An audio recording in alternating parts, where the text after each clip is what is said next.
Good morning. Welcome to the next Omen Days reading. So, if you have not been following along, no worries. You know what is interesting about this practice is that you can start it at any point. If you are just catching this one for the first time today, this is the 28th. So, I'm going to be reading into the energies of March 2025. You have a couple options. What you could do is you could treat today as your January. And so the whole time you go throughout your day, you're listening, you're paying attention to any type of intuitive nudges, signs. Maybe you're seeing repeated animals or messages in some kind of way. You might be on the lookout for healing themes. You may do an oracle or tarot reading, and so on and so on. And so this could be your January 2025. Today, I'm reading into March 2025. So if you're following along with our collective, either on the Heart's Frontier YouTube, which is the one for my personal work, the OracleFest YouTube, or the Side Chicks Facebook group, then you are maybe familiar. So you've been doing your own readings, messages, maybe doing nature walks. I love a good nature walk during Omen Days season. Okay, so I'm just going to start reading into what the energies of March 2025 will hold. So, as I am pulling these cards, I will also see and sense what I'm getting here. This is for our collective, anyone who is potentially going to watch these videos. And then what I do is I pull some of my own cards from different decks after the fact, and then I keep tuned in the rest of the day to see what comes up. I feel like January and February so far felt a bit more uplift and like new energy. And this March feels a little bit more like quiet or pulled back. Um, I don't want to say like afraid of what's going to come, but just almost like slow inward preparing. Um, yeah, something along those lines. I don't get the sense that we're in like high dream achieving mode in this month, but that we're actually, in a sense, maybe even calibrating to the joy and abundance that we felt in January and February, but now just sort of going, okay, what can we do from here? And also maybe recovering. Like I sense some, yeah, maybe some minor exhaustion. It's getting multiple cards here out. So I also get the sense that there might be like one energy for part of the month and one energy for the other part of the month. But I'll leave it to you to determine if that's true for you. Whenever you're listening to these readings, I think it's important to be listening for your own signs and signals, because it may not be that everything is meant to relate to you. Maybe that only certain things we share.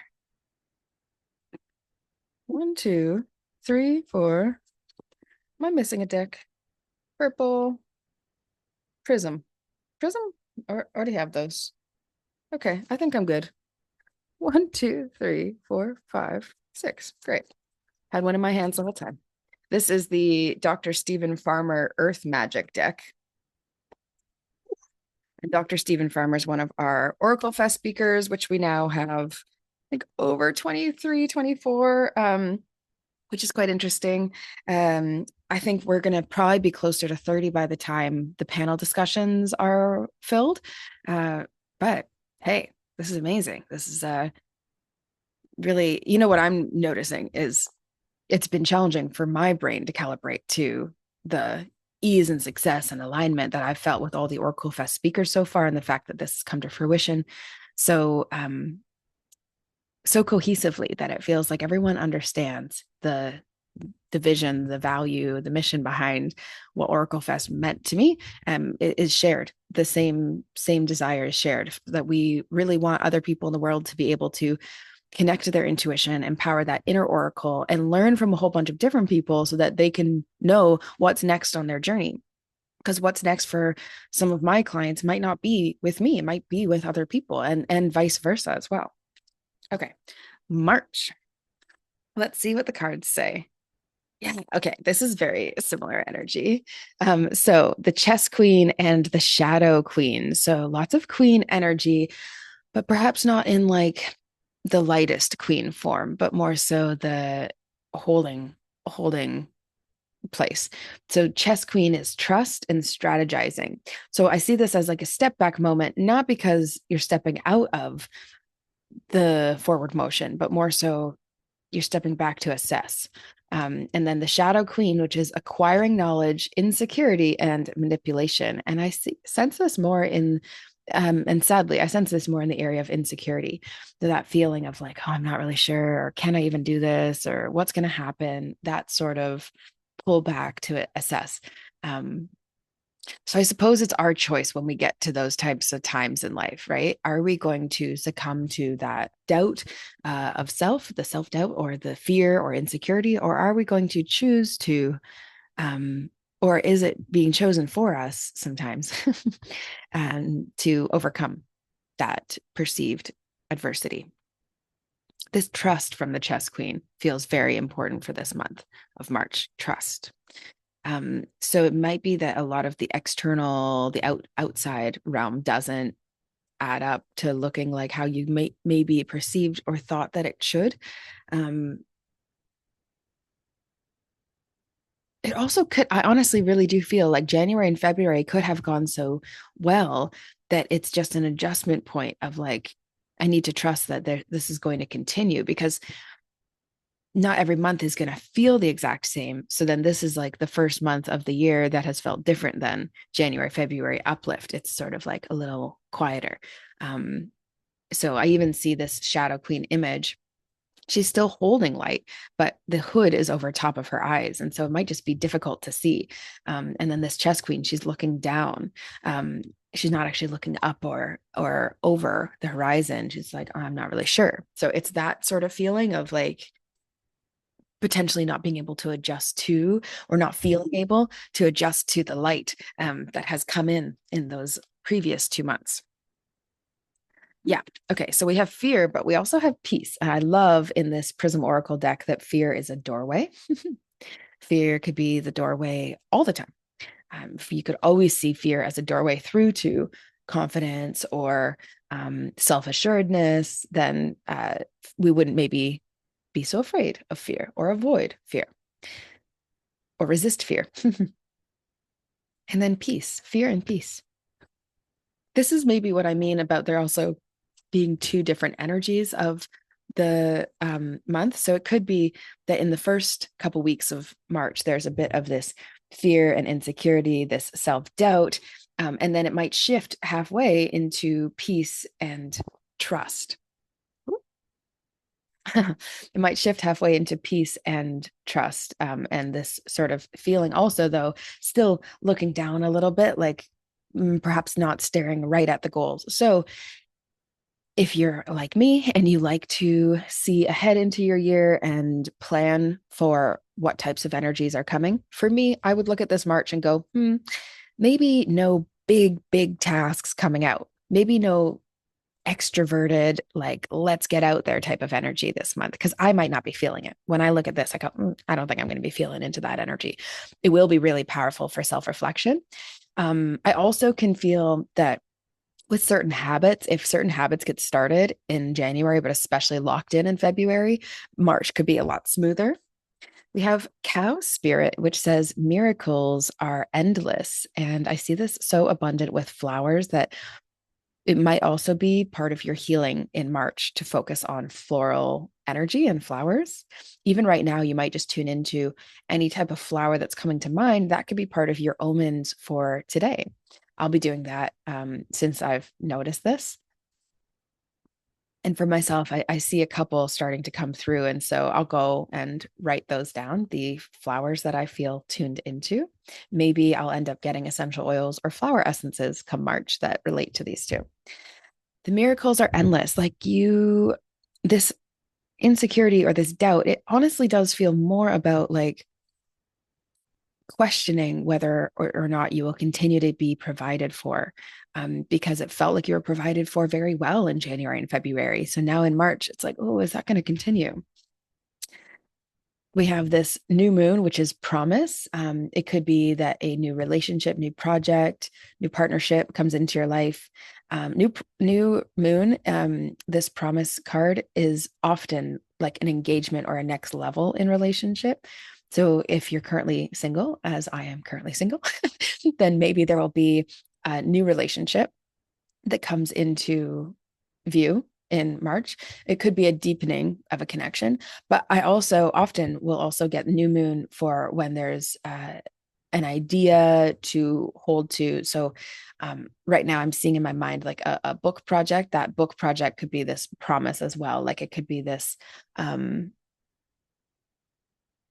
that inward pullback sometimes leads to a lot of really good creative clarity and focus. And so that's what I mean about if you have these habits or preset goals, by continuing to look towards doing the things, whether or not you believe that you're capable of all the things, then by at least doing more towards the goal, I do believe it's all going to shift out. Like, I don't think this March energy is.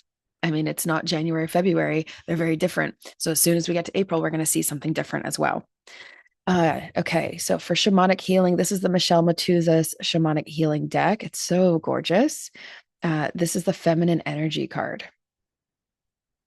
So we've been taking a lot of action probably in January and February. March, we need to be with ourselves and also build relationship with ourselves. This feels like a time of, if I look at the cow and the new moon promise and the feminine energy, I'm seeing it as actually like an opportunity to believe in your own resourcefulness and abundance and ability to create and generate life, much more so than what you've currently been seeing. And we have watching clouds, lie back, rest, and relax. This goes along with the peace and saying sometimes we do actually have to sit back and enjoy how far you've come and celebrate. And it's pressing along, but nothing big and major. As far as there's the new moon, but it doesn't feel like this is a super activated energy. It feels more like the promise of further cycles. And that in this watching clouds card, you're actually allowing your mind to drift. So you have to feel safe in order to do that, which means you've got to come back to a place of relaxation and of calm. So there's that peace, that calm. The fear, if you don't react too much to the fear, it feels like most of the month will be just easing into a different belief pattern or challenging some of those insecurities. Aha, okay. And then we have stepping into power. You are strong beyond measure. So I do have the sense something you're preparing for something in April or onward, but it feels like you're in preparation. So that is what March feels like in our collective reading. I'd love to know what you're receiving for March 2025.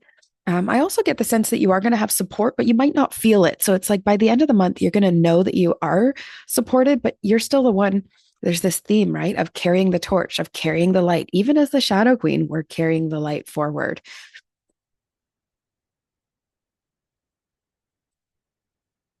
For your March 2025, if other signs and symbols come in that contrast this, that's totally fine. I think what is so beautiful about this is that there are many people who are in the collective who already, and the collective as in people who watch my videos already, who will be really resonating with this. And when we go off-roading from what this path is, it means you're more in line with your own path, right? Which is totally great as well. This is our collective shared energy. And you might lean one way or the other as well. And you're going to feel that as you talk. Even you could see probably as I was talking, I was feeling more like probably not going to react too much to the fear thing, but I want to be mindful not to attach to it either. So I'm going to shift into these restful times in March. That's going to be really important to me is trust and rest. So I'm going to pull the rest of my individual cards now for myself and keep my notes going as the rest of the day goes on. I'll see you tomorrow for April and would love to know if you're following along, if you're joining, if you're posting videos, if you're posting posts, or if you're just writing notes, would love to know if you could please like and comment and share so that more people can understand more about this Celtic tradition, this Omen Days practice. And I hope to see you all at OracleFest. If you haven't got your ticket, please know there's a name your price option now for the basic ticket price. So anywhere between $11 to $99, there's repeated number options for you to be able to choose your price. And then there's also the VIP option, which now has a payment plan. So if you really want the replays, if you don't know if you're going to be able to make it to all the sessions, I highly recommend taking a look. And if the payment plan works for you, that'd be awesome as well, because it just makes it so that everyone can be stress-free, enjoying themselves at OracleFest, learning from all of these brilliant speakers that we have from across the world. We have multiple from Australia. We have sound healing joining us from Costa Rica. We've got folks in the UK. So yeah, there's and like across all over Canada and the US as well. So hope to see you there. Let me know if you have any questions at all. I will also be there, so you can message me directly if you do have any questions, or team@oraclefest.com. Okay, chat soon. Bye.